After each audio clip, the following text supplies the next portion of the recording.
This game was very hard to watch, and even harder to talk about. The Warriors have scored 99 points 2 games in a row, and were blown out by the Milwaukee Bucks to the tune of 39 points in a game where Giannis didn't even seem to be trying, scoring 15 points, 13 rebounds, and 4 assists in 27 minutes of playing time. What's even worse is that the team as a whole looks just as bad as last year. While our first unit was on the floor, we managed to keep some pace with the Bucks, being only down 10 at the half, despite our offense coming mainly from Steph and Wiseman. Kelly Oubre Jr. and Andrew Wiggins have yet to produce on either end of the floor in any meaningful way, struggling to shoot from just about anywhere on the court. Aside from a small stretch where Wiggins was able to get to the rim with the help of a few Wiseman screens, he came up mostly empty-handed. Oubre had just an absolute terrible game.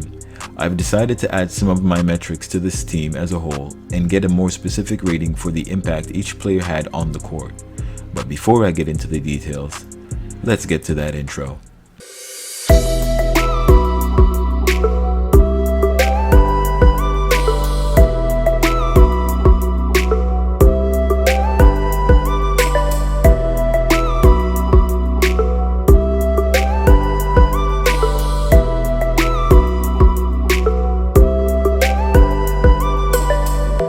Hey everyone, what's happening? This is Swish, and today I want to talk about the Warriors' performance versus the Milwaukee Bucks. So let me just put this out there. Every single player aside from James Wiseman is playing well below their talent level. While there is certainly the aspect of chemistry, missing wide open shots and obvious reads are problems that chemistry won't solve. In 2018, at the start of the season, Klay had a very rough start and was unable to get going in his first 7 games. Just to recap, Klay had 14 points in his first game, 12 points in his second, and 15 in his third. His next 4 games saw him score 16, 19, 12, and 18 respectively. Then he exploded for 50 points in his 8th game of the season. Now, I'm not saying I expect Kelly or Wiggins to go for a 50-point game in a couple of weeks, but some players may take some time to get started. The major difference in our team back then was Kevin Durant. That is how we managed to win those games despite Klay being absolutely cold from 3. As these players are new to the Warriors, I understand fans are not going to give them as long a leash as Klay. But again, we still need to get a bit deeper into the season for these guys to really start putting things together. They didn't just accidentally achieve 18 and 21 point per game resumes, and if there is anything that always remains true, it's the law of averages. Losing our first 2 games, while tough, shouldn't be taken too hard, as these are 2 of the best teams the East had to offer against our new young team that has one of the main core players out due to injury, and the rest of the squad playing well below their talent level.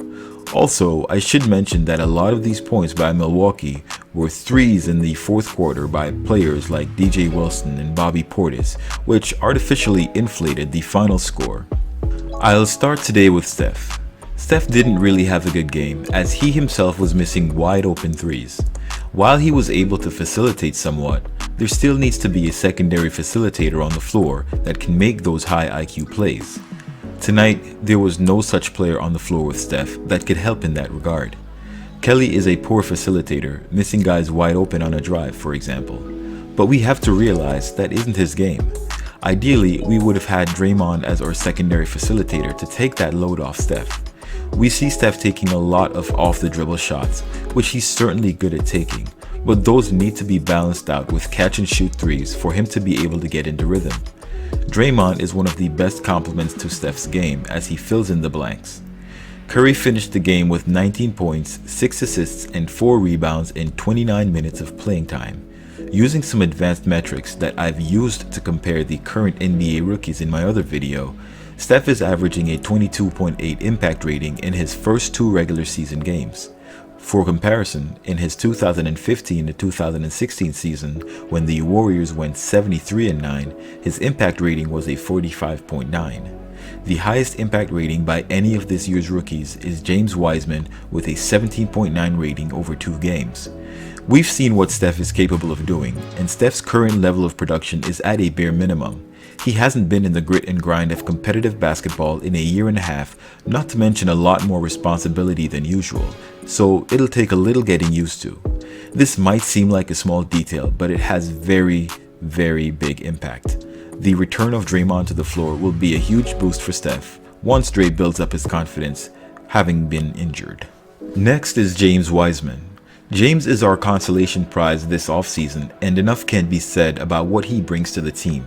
He's the second most productive guy on the floor behind Steph with a player impact rating of 17.9 through his first 2 games in the league. James was setting screens for the entire team, however he doesn't get rewarded nearly as much for running. While there is some coaching progress, there is only so much that coaching can do. Many of his pick and roll partners often kicked it to the guy standing at the 3-point line, where, as you know, we could not shoot it in the ocean if we took aim from the coast, as the team shot an atrocious 22% from beyond the arc. James Wiseman finished the game with 18 points, 8 rebounds, and 3 blocks. Out of the 10 3-pointers that were made, Wiseman was responsible for 3 of them. He was 75% from the 3-point line. That means the remainder of the team scored 7 of 41, an even more ridiculous 17% from 3. That said, James was still able to score at all 3 levels and finish in fairly efficient fashion. When Wiggins jumped for a pump fake by DJ Augustin, Wiseman was there to follow up and get the block. He was also able to protect the rim from Giannis, forcing him to take a wide hook shot which Giannis ended up missing. He even had a steal that wasn't counted. He did, however, have a few miscues as he ended up in foul trouble and had to play less minutes because of it. He ended up having a less productive second half, missing on a few drives, but overall made his presence felt on the floor. His debut certainly wasn't a fluke, and Wiseman has the potential to do a lot more damage as the season progresses.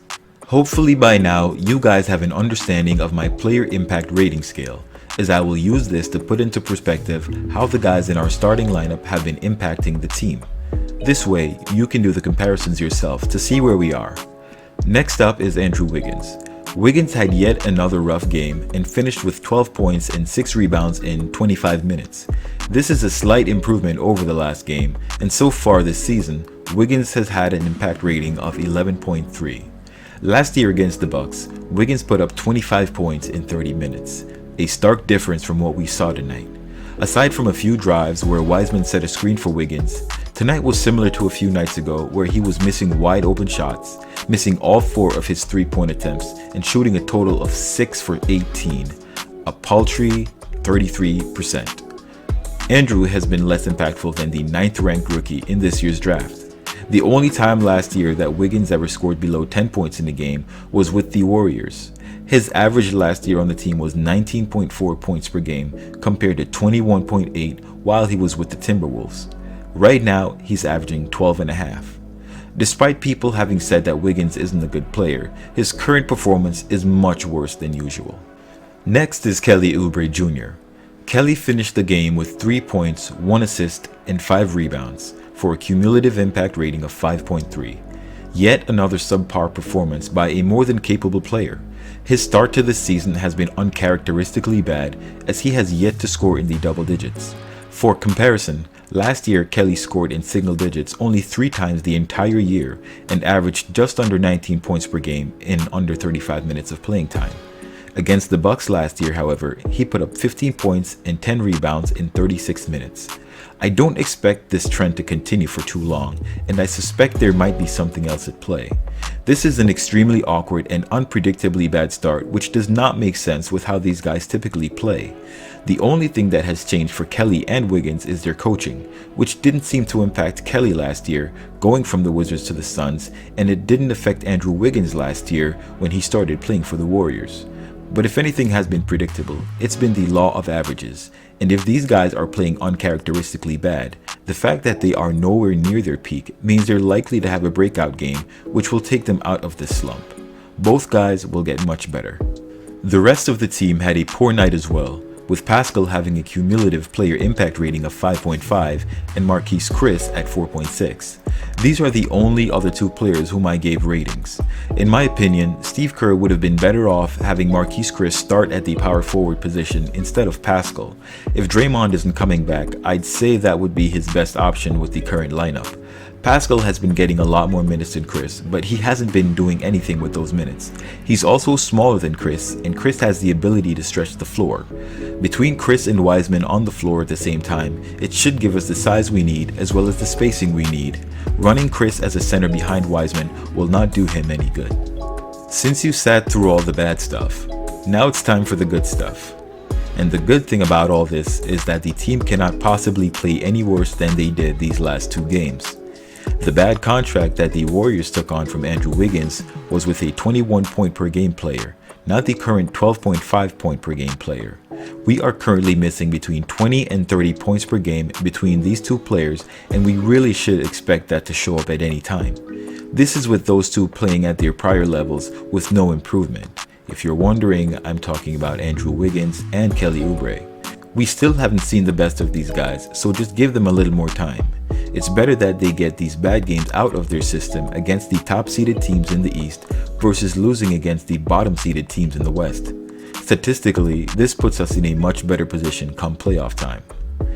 Okay guys, that's it for tonight. Thank you for watching, and I hope you enjoyed the video.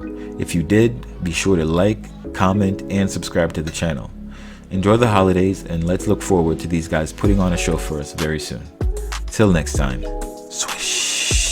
A block so hard, Smitty gets served. Call me Lonzo Ball, bitches get swerved. Usually I don't get down with these girls, but tonight it's on my mind, so I might even